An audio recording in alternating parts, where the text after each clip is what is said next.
प्यारे विद्यार्थियों नमस्कार। आप सभी का एक बार फिर से आपके अपने स्टडी विद स्टूडेंट्स के इस यूट्यूब चैनल पर हार्दिक स्वागत है। आज अपन कक्षा 7 का जो चौथा लेक्चर पढ़ेंगे, मतलब जो अपना पार्ट होगा वो चौथा होगा। अपन प्रश्नावली 1.1 पढ़ रहे थे जिसमें अपन ने 8 क्वेश्चन सॉल्व कर लिए थे और आज जो क्वेश्चंस बचेंगे 2 क्वेश्चन है, 9वां और 10वां। ठीक है, 10 नंबर क्वेश्चन थोड़ा बड़ा है और पहले अपन 9 नंबर क्वेश्चन को करेंगे। 9 नंबर क्वेश्चन में कहा गया है कि निम्नलिखित कथनों को सत्य बताने के लिए बॉक्स में संकेत है कि बड़ी संख्या फिर छोटी अपने अथवा बराबर का उपयोग कीजिए। मतलब प्रश्न में ये कहा गया है कि आपको ये जो संख्याएं दे रखी है इन बॉक्स में आपको पता करना है कि छोटी बड़ी संख्या है। अब आपको बता दें कि जो संख्या बड़ी होगी उस तरफ क्या रहेगा, मुंह खुला रहेगा, और जिधर संख्या छोटी होगी उस तरफ मुंह बंद रहेगा। यदि मान लीजिए इधर संख्या बड़ी है तो चिन्ह ऐसे हो जाएगा और छोटी संख्या की तरफ ये मुंह बंद हो जाएगा, और दोनों तरफ संख्या इक्वल है, बराबर है, तो ये चिन्ह लग जाएगा। ठीक है, तो इस प्रकार अपने को ये अपन नहीं कह सकते कि अपन ऐसे अंदाजे से इनके अंदर चिन्ह नहीं भर सकते, रॉन्ग हो जाएगा, क्योंकि अपने को क्या पता कि कौन सी संख्या बड़ी है और कौन सी छोटी है। इसके लिए अपने को सभी क्वेश्चंस को सॉल्व करना होगा, इसलिए आप व्हाइट बोर्ड की तरफ ध्यान दें, बहुत अच्छे तरीके से आपको समझाएंगे। देखिए पहला क्वेश्चन है, इसमें लिखा है कि -8 प्लस -4 इस तरह है, ये ब्रैकेट है, यहाँ पे देखिए -8 प्लस माइनस क्या होता है, -4 हो गया। अब आप देखिए माइनस और माइनस दोनों संख्याएं माइनस की है तो जुड़ जाएगी और माइनस के हो जाएंगे 12, 8 और 4 12 हो गए। ठीक है, एक पक्ष का तो अपन सॉल्व कर लिया कि -8 प्लस ये भी माइनस था तो प्लस और माइनस क्या हो गया, माइनस हो गया।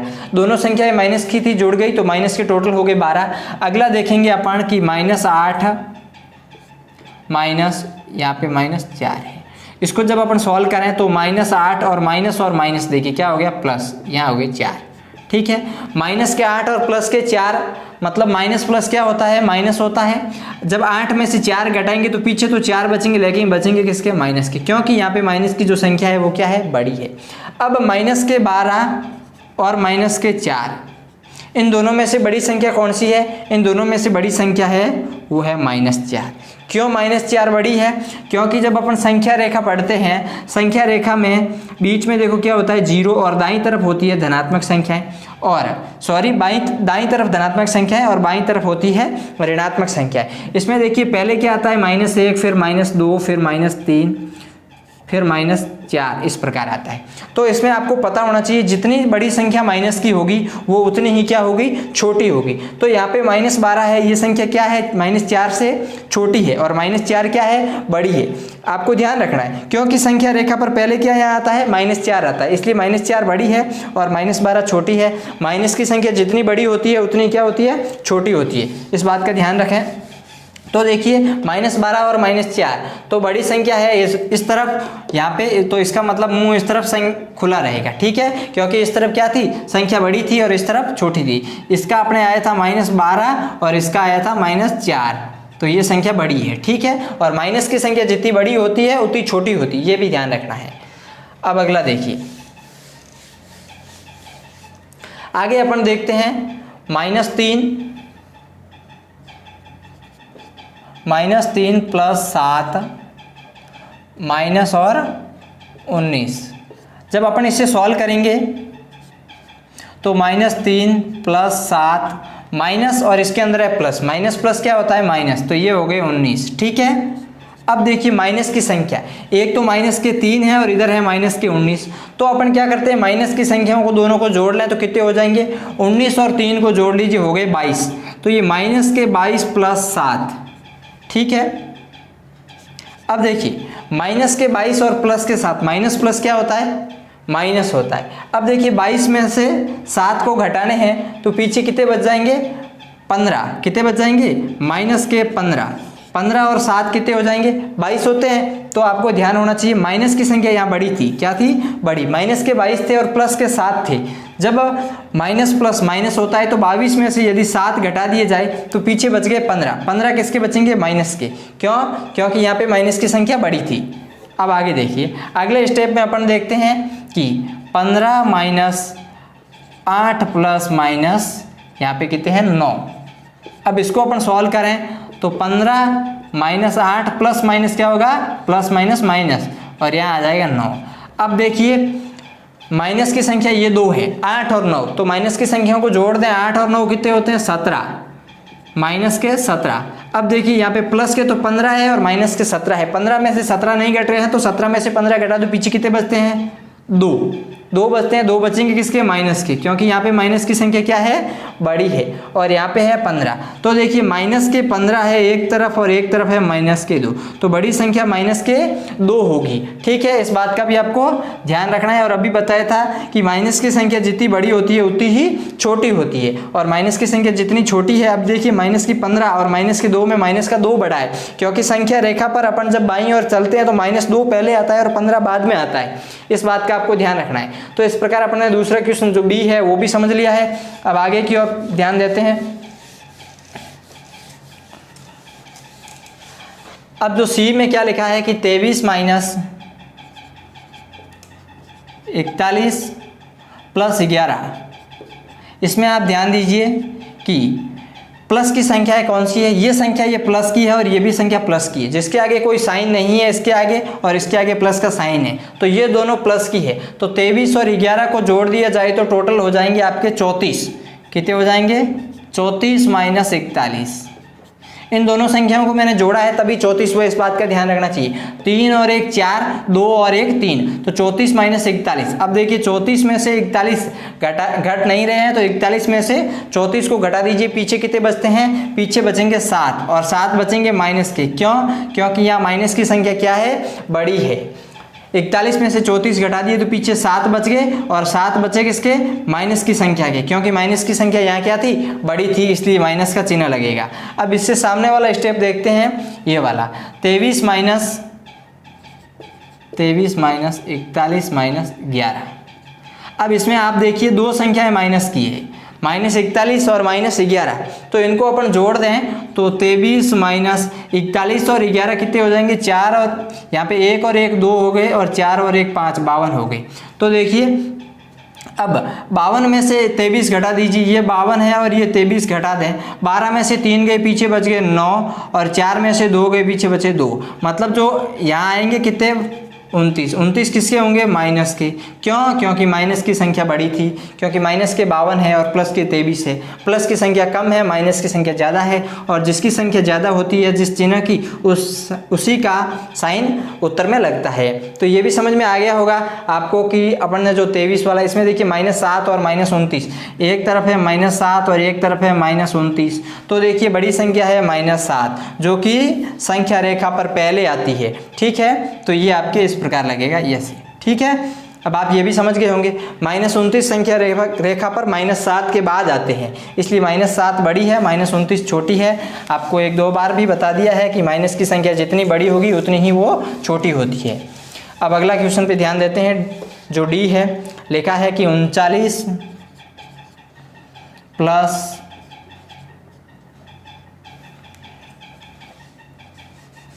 39 माइनस 24 माइनस के 15। इसको अपन सॉल्व करें, 39 प्लस और माइनस क्या हो जाएगा -24 और माइनस और प्लस अंदर है तो माइनस और यहाँ आ जाएगा 15। अब इसको सॉल्व करें तो दो संख्या माइनस की, -24 और -15, तो 39 माइनस, इनको जोड़ना पड़ेगा, 5 और 4 9 हो गए और 1 और 2 3 हो गए। ठीक है, अब देखिए 39 में से 39 घट गए तो 0, प्लस के 39 और माइनस के 39 क्या आ गया 0 आ गया एक तरफ। अब दूसरी तरफ देखते हैं, दाहिनी तरफ जो संख्याएं लिखी हुई है 36 प्लस माइनस यहाँ है 52, माइनस और अंदर भी है -36। ठीक है, इसे अपन जब सॉल्व करें तो 36 प्लस और माइनस क्या हो जाएगा माइनस के 52, माइनस और माइनस क्या हो गया प्लस, समान चिन्ह तो जोड़ का निशान। ठीक है, अब यहाँ देखिए जोड़ वाली संख्या है, धनात्मक की संख्या है, ये भी प्लस का है और ये भी प्लस की है, तो देखिए 36 और 36 दोनों जोड़ेंगे तो कितने हो जाएंगे 36 और 36 72, 72 माइनस 52। ठीक है, जब 72 में से 52 घट जाएंगे तो पीछे बच जाएंगे आपके 20। ठीक है, एक तरफ है 0 और एक तरफ है 20, तो 20 है जिस तरफ वो संख्या क्या है बड़ी है, ऐसे। ठीक, अब अंतिम क्वेश्चन है ई, उसे अपन सॉल्व करते हैं। सॉल्व करेंगे तो पता चल जाएगा कौन सी संख्या बड़ी है कौन सी संख्या छोटी है। देखिए सॉल्व करके ही पता चलेगा, ऐसे तो अपन संख्याओं के बारे में अंदाज़ा नहीं लगा सकते कि कौन सी संख्या बड़ी है कौन सी संख्या छोटी है। अब देखिए अगला -231 प्लस 79 प्लस 51, तो इसको अपन सरल करें। -231, इसको तो सरल करने से पहले अपन क्या कर लें, दो संख्याएं जो जोड़ की है इन्हें अपन जोड़ लेते हैं सबसे पहले, ठीक है। तो -231 प्लस 79 और 51 को जोड़ें, 9 और 1 10 का 0 हासिल लगे 1, 7 और 1 8, 8 और 5 जोड़ दें तो 13, ठीक है। 8 और 5 हो गए आपके 13, 130। अब माइनस के 231 और प्लस के 130, माइनस प्लस क्या होता है, माइनस मतलब घटाना पड़ेगा। 231 में से 130 को क्या करना है, घटाना है। तो 1 का 1, यहाँ पे 3 में से 3 के 0, 2 में से 1 या 1, 101 होगा। ये किसका होगा, माइनस का होगा। क्यों, क्योंकि यहाँ पे देखिए माइनस की संख्या 231 है और प्लस का क्या है, सिर्फ 130 है। माइनस की संख्या बड़ी थी तो माइनस का सिंबल लगा, ठीक है। अब इसका तो 101 आया और सामने वाले पद का देखते हैं। सामने लिखा है -399 प्लस 159 और प्लस 81। अब इसे अपन सरल करें तो इन दोनों को अपने को जोड़ना पड़ेगा, ठीक है। तो -399 प्लस 9 और 1 10 का 0 हासिल के 1, 5 और 1 6, 6 और 8 को जोड़ दीजिए 14, 14 का 4 हासिल लगा 1, 1 और 1 हो गए 2। एक तरफ है 240 और एक तरफ है 399, तो माइनस प्लस है, इसका मतलब क्या करना होगा, माइनस करना होगा। तो 399 में से 240 को घटाएंगे तो 9 का 9, 9 में से 4 गए 5, 3 में से 2 गया 1, मतलब 159 आएगा। और 159 होगा किसका, माइनस का होगा। क्यों, क्योंकि माइनस की संख्या क्या है, बड़ी है, और प्लस की देखो प्लस 240 है और माइनस के 399 है, तो उत्तर में क्या लगेगा, -159। अब एक तरफ है -1 और एक तरफ है 159, तो 101 संख्या रेखा पर क्या होगा, पहले आएगा 101 पहले आएगा और 159 क्या होगा, बाद में आएगा। तो 101 है वो क्या है, बड़ी संख्या है, तो ये जो सिंबल लगेगा ये इस प्रकार लगेगा। इस प्रकार आप संख्याओं को बहुत ही आसान तरीके से सॉल्व करके इनके बीच जो बॉक्स में चिन्ह लगाने हैं वो लगा सकते हैं। लेकिन थोड़ा सा ये ध्यान रखें कि माइनस की संख्याओं का ऐसे कन्फ्यूज ना हो जाए, यहाँ -101 है और -159 है तो आप इसकी तरह ऐसे इधर मुँह ना कर दें। ये प्लस होता है, यदि इनके आगे कोई चिन्ह नहीं होता तो इस प्रकार चिन्ह लगता है, यदि इनके आगे माइनस का सिंबल है तो ये चिन्ह वापस इस प्रकार लगेगा, ठीक है। क्योंकि -101 है, ये संख्या रेखा पर पहले आएगा 159 से। इस बात का आपको विशेष ध्यान रखना है, इसका ध्यान रखोगे तो आपका क्वेश्चन गलत नहीं होगा। अब अपन अगले क्वेश्चन की ओर ध्यान देंगे। चलिए अपन प्रश्न नंबर 10 की ओर ध्यान देते हैं। प्रश्न 10 क्या है, प्रश्न 10 काफी लॉन्ग क्वेश्चन है और इसमें छोटे छोटे 3 क्वेश्चन दिए गए हैं, अपने को तीनों क्वेश्चन सॉल्व करने हैं। सबसे पहले मैं प्रश्न नंबर 10 का पहला जो क्वेश्चन है उसको सॉल्व करूंगा। देखिए प्रश्न 10 में कहा गया है कि पानी के एक तालाब में अंदर की ओर सीढ़ियां बनी हुई है, ठीक है। मतलब एक तालाब है, उसके अंदर सीढ़ियां बनी हुई है और एक बंदर सबसे ऊपरी वाली सीढ़ी, यानी सबसे ऊपर वाली सीढ़ी का मतलब पहली सीढ़ी, यानी पहली सीढ़ी पर बैठा हुआ है। पानी 9वीं सीढ़ी पर है, मतलब पानी है जो 9वीं सीढ़ी पर है और बंदर पहली सीढ़ी पर बैठा है, ठीक है, तालाब के अंदर। अब देखिए यहाँ पे इसी के अंदर प्रश्न पहला आपने से किया गया है कि वह एक छलांग में 3 सीढ़ियां नीचे की ओर, मतलब एक छलांग लगाता है तब 3 सीढ़ियां नीचे की ओर, मतलब -3 कह सकते हैं। और अपनी छलांग में 2 सीढ़ियां ऊपर की ओर, पहले जब छलांग लगाता है तो 3 सीढ़ियां नीचे की ओर और फिर वापस छलांग लगाता है तो 2 सीढ़ियां ऊपर की ओर, मतलब +2 ऐसे कह सकते हैं।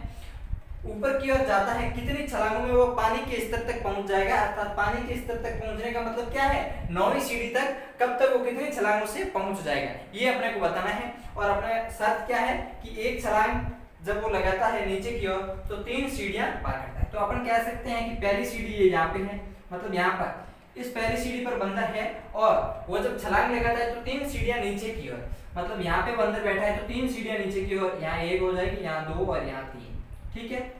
3 सीढ़ियां वो नीचे की ओर आएगा जब एक छलांग लगाएगा तो, और फिर वापस यहाँ से 2 सीढ़ियां ऊपर जाएगा, मतलब यहाँ तक जाएगा 2 सीढ़ियां, यहाँ आया और 2 सीढ़ियां 1 और 2 हुई, ठीक है, वापस यहाँ चला गया। अब बंदर एक बार फिर यहाँ से 3 सीढ़ियां नीचे की ओर जाएगा, जब यहाँ होगा तो 3 सीढ़ियां नीचे की ओर, यहाँ 1 फिर 2 और यहाँ 3, ये 3 सीढ़ियां नीचे की ओर चला जाएगा, ठीक है। जब यहाँ आएगा तो फिर वापस ये 2 सीढ़ियां ऊपर की ओर, 2 सीढ़ियां ऊपर की ओर मतलब यहाँ, तो यहाँ से अपन लाइन खींच देते हैं, ये ठीक है। अब जब यहाँ बंदर है तो यहाँ से 3 सीढ़ियां नीचे की ओर, जब यहाँ से 3 सीढ़ियां नीचे की ओर करेंगे तो यहाँ पहुंच जाएगा, ठीक है। 3 सीढ़ियां नीचे की ओर, जैसे कि यहाँ था तो 1 2 और 3। अब बंदर यहाँ है, वापस ये क्या करेगा, 2 सीढ़ियां ऊपर की ओर छलांग लगेगा, मतलब यहाँ तक। यहाँ था तो 2 सीढ़ियां ऊपर की ओर वापस जाएगा। अब बंदर कहाँ पे है, यहाँ पे। अब ये क्या करेगा, 3 सीढ़ियां नीचे की ओर छलांग लगाएगा। तो देखिए यहाँ है तो 3 सीढ़ियां 1 2 और 3, मतलब यहाँ तक आ जाएगा। तो अपने को क्या करना है, ये लाइन यहाँ खींच देनी, ठीक है।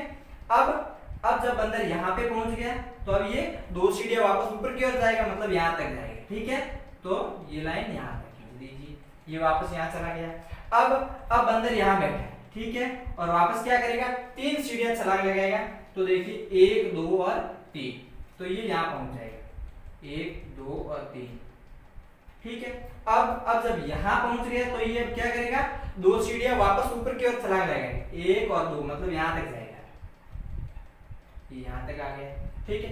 अब जब बंदर यहाँ बैठा है और वापस इसको ये क्या करेगा, 3 सीढ़ियां नीचे की ओर छलांग लगाएगा, मतलब 1 2 और 3, सबसे अंतिम में चला जाएगा, ये यहाँ पे। मतलब जहां इसका टारगेट था 9वीं सीढ़ी पर, वहां पे ये क्या किया, वहां पे पहुंच गया। अपने को क्या पूछा था कि ऊपर की ओर जाता है, कितनी छलांगों में वो पानी के स्तर तक पहुंच जाता है, मतलब पानी का स्तर है कहाँ, 9वीं सीढ़ी पर पानी है, और कितनी छलांगे लगाएगी वो 9वीं सीढ़ी पर पहुंच गया। तो अपन क्या करेंगे, जो ये छलांगे हैं इनको गिनेंगे। तो देखिए गिनते हैं, पहले इसने पहली छलांग लगाई तो 3 जो सीढ़ियां थी नीचे आ गया, फिर वापस 2 सीढ़ियां ऊपर, फिर 3 सीढ़ियां 1 2 3 नीचे, फिर 2 सीढ़ियां ऊपर, फिर वापस 1 2 और 3 नीचे, फिर 1 2 ऊपर। इसी प्रकार इसने छलांगे लगाते लगाते आखिर में 9वीं सीढ़ी तक पहुंच गया। अब कुल सीढ़ियां अपन छलांगे गिनते हैं तो 1 2 3 4 5 6 7 8 9 10 और 11। कुल जो छलांगे हैं वो कितनी है, 11 छलांगे। मतलब 11 छलांगे जब बंदर ने लगाई तो ये अपने मतलब अंतिम छोर था जो 9वीं सीढ़ी पानी तक, वहां पहुंच गया। तो अपने को क्या करना है, इसके उत्तर में लिखना है। इसके उत्तर में अपन लिखेंगे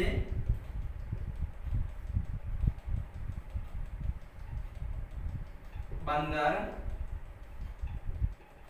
11 छलांगों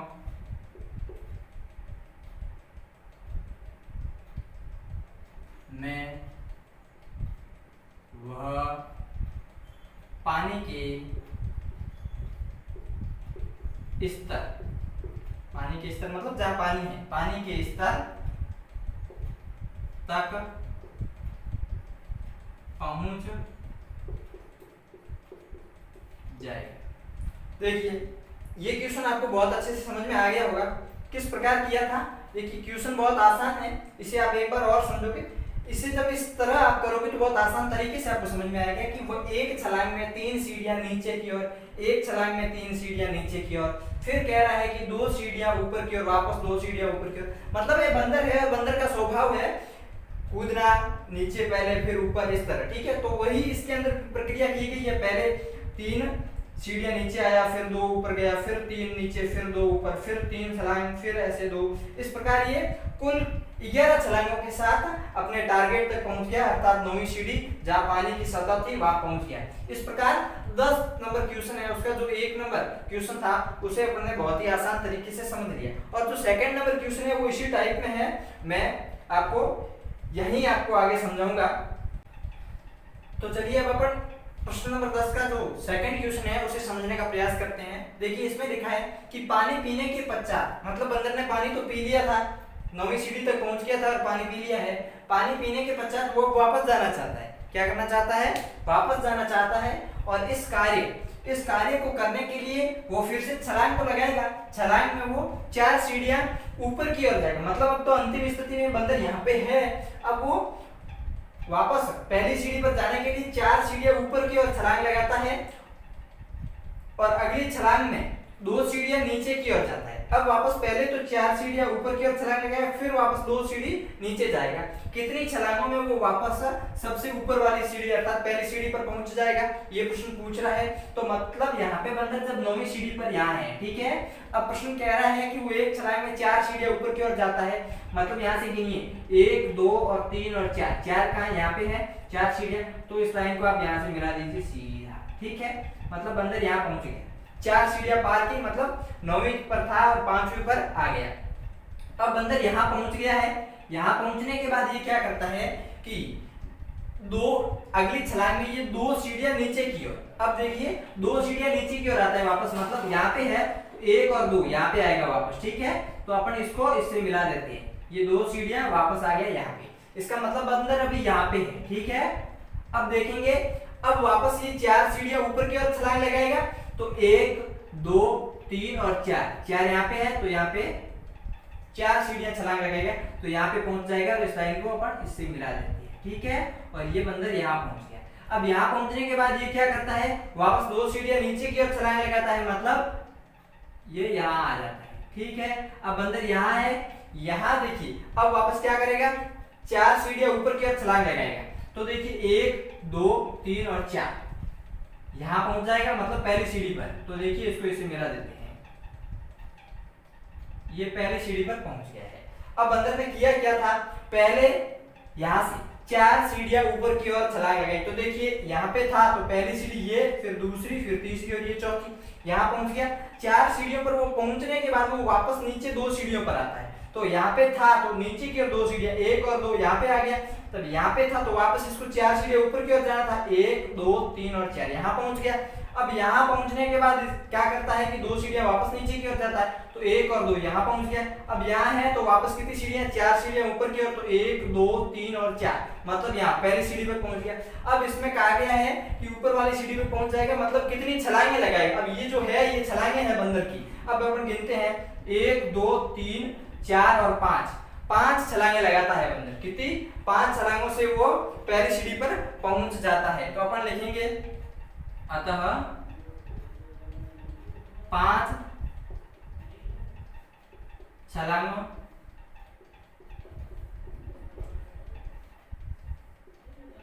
से बंदर पहली सीढ़ी पर पहुंच जाता है, मतलब कुल 5 छलांगे लगाएगा तो ये प्रथम सीढ़ी तक पहुंच जाएगा। इसी तरह अपन ने क्वेश्चन नंबर 10 का जो सेकंड क्वेश्चन है इसे भी बहुत आसान तरीके से समझ लिया। अब अगला जो 3 नंबर क्वेश्चन होगा, 10वें क्वेश्चन का 3 नंबर जो क्वेश्चन होगा उसे अपन अब समझेंगे। चलिए अब अपन प्रश्न 10 के 3 नंबर प्रश्न की ओर ध्यान देते हैं। इसमें कहा गया है कि यदि नीचे की ओर पार की गई सीढ़ियों की संख्या को ऋणात्मक पूर्णांक से निरूपित किया जाता है, मतलब जब बंदर ने नीचे की ओर सीढ़ियों में छलांग लगाई तो उसे माइनस से निरूपित किया जाता है, और ऊपर की ओर पार की गई सीढ़ियों की संख्या को धनात्मक पूर्णांक यानी कि जोड़, ठीक है, से निरूपित किया जाता है। तो निम्नलिखित को पूरा करते हुए भाग फर्स्ट और सेकंड में है उसकी गति को निरूपित कीजिए। अब ये भाग फर्स्ट है जो अपन ने 2 क्वेश्चन किए थे, अभी इससे पहले प्रश्न नंबर 10 के पहला क्वेश्चन था और उससे अगला सेकंड क्वेश्चन था। अब ये तीसरा क्वेश्चन है, उससे ही रिलेटिव है कि जो पहला अपन ने प्रश्न किया था जिसमें 3 छलांग नीचे लगाता था, वापस 2 छलांग ऊपर लगाता था, जिसका आंसर अपने कितना आया था, 11 उत्तर आया था, मतलब टोटल 11 छलांगें आई थी, ठीक है। तो अपने को वही गति सेम इसमें रखनी है, मतलब इस प्रश्न को हल करने के लिए अपने को क्या करना होगा कि इसी प्रक्रिया को 11 बार लिखना होगा, ठीक है। कैसे लिखते हैं आप देखिए, हल करें तो -3 + 2 -3 + 2 -3 + 2 फिर -3 + 2 -3 + 2 -3, कितने बार हो गए भाई, 1 2 3 4 5 6 7 8 9 10 और 11 बार हो गया। अब यहाँ पे कितना आना चाहिए, धनात्मक का 8, धनात्मक का 8 नहीं आना चाहिए, यहाँ आना चाहिए ऋणात्मक का 8। कितना आना चाहिए, यहाँ पे प्रश्न लिखने में कोई मिस्टेक हुई है, ठीक है, लेकिन आपको ध्यान रखना है यहाँ पे आना चाहिए ऋणात्मक का 8, ठीक है। अब देखिए अपन इसको कैलकुलेट करेंगे तो पता चलेगा कि धनात्मक का आएगा या ऋणात्मक का। देखिए अपन इसको कैलकुलेट करते हैं तो जो ऋणात्मक की संख्या है इन्हें अपन पहले जोड़ लेते हैं, 3 3 6 3 3 9 3 4 12 3 5 15 और 3 18, तो माइनस की हो गई 18 और प्लस की संख्याएं जोड़ देते हैं, 2, 4, 6, 8 और 10। ठीक है, अब आप देखिए माइनस की 18 और प्लस की 10, मतलब उत्तर कितना आएगा, माइनस प्लस माइनस होता है और 10 में से 18 में से अपन 10 घटा दे तो माइनस के 8 शेष रहेंगे, क्योंकि माइनस की संख्या यहाँ पे बड़ी है तो उत्तर आएगा माइनस का 8। इसी प्रकार यहाँ पे भी माइनस का 8 आ रहा है। ठीक है, अब जो अगला क्वेश्चन है इसमें देखिए, अब जब अपने को अब ये जो प्रश्न दिया जाएगा आपको एक साथ ही दिया जाएगा, पहले वो करना होगा बाद में ये करना होगा, तभी तो आपको पता चलेगा कि कितनी छलांगे। अब देखिए यहाँ पे आप बी में देखिए, अब बी क्वेश्चन जब सॉल्व करते हैं तो इसमें आपको देखने को मिलेगा कि 4 - 2 प्लस डैश डैश बराबर धनात्मक के 8 है। ठीक है, अब आपको पता होना चाहिए कि ये प्रक्रिया कितनी बार हुई थी भाई। ये प्रक्रिया जब बंदर पानी पीकर वापस पहली सीढ़ी पर जाना चाहता था तब 4 बार तो वो सीढ़ी चढ़ता था और वापस 2 बार नीचे, फिर 4 बार ऊपर, फिर 2 बार, फिर 4 बार, तब तक वो पहुंच गया, मतलब 5 बार ये प्रक्रिया हुई थी। ठीक है, तो 4 - 2 फिर प्लस 4 - 2 प्लस 4, 1, 2, 3, 4 और 5 बार ये प्रक्रिया होती है कि 4 बार सीढ़ी पर चढ़ता है, वापस 2 बार नीचे, फिर 4 बार चढ़ता है, फिर 2 बार नीचे और फिर 4 बार चढ़ता है, तब तक पहली सीढ़ी आ जाती है। ठीक है, मतलब ये प्रक्रिया 5 बार होती है। तो यहाँ पे प्लस की जो संख्या है इन्हें अपन जोड़ते हैं, 4, 8 और 12। कितने हैं प्लस के 12, माइनस के 2 और 4, यहाँ पे 4। तो देखिए 12 में से 4 गए, कितने बचे 8, मतलब प्लस के 8 मतलब धनात्मक के 8। इस प्रकार ये गति होती है जो आपको पहले अपन प्रश्न करते हैं तब आपको ध्यान होना चाहिए, तभी अपन ये क्वेश्चन बहुत ही आसान तरीके से कर पाते हैं। अब आप इस क्वेश्चन को बहुत आसान तरीके से समझ गए हैं। इसमें भी एक छोटा सा क्वेश्चन है वो आपको और समझाता हूँ। छोटी सी बात समझ लेते हैं। इसमें लिखा है कि ए में योग -8 है। तो अपन ने अभी जो 2 छोटे छोटे क्वेश्चन किए थे, ए में तो था -8 और बी में था +8। ठीक है, इसका मतलब ये तो था ऋणात्मक का और ये था धनात्मक का। ठीक है, तो -8 सीढ़ियां नीचे जाने को निरूपित करता है, नीचे जाने को -8 निरूपित करता है, तो बी में जो योग 8 है वो किसको निरूपित करेगा। तो अपने को लिखना है बी में योग 8 ऊपर की और जाने वाली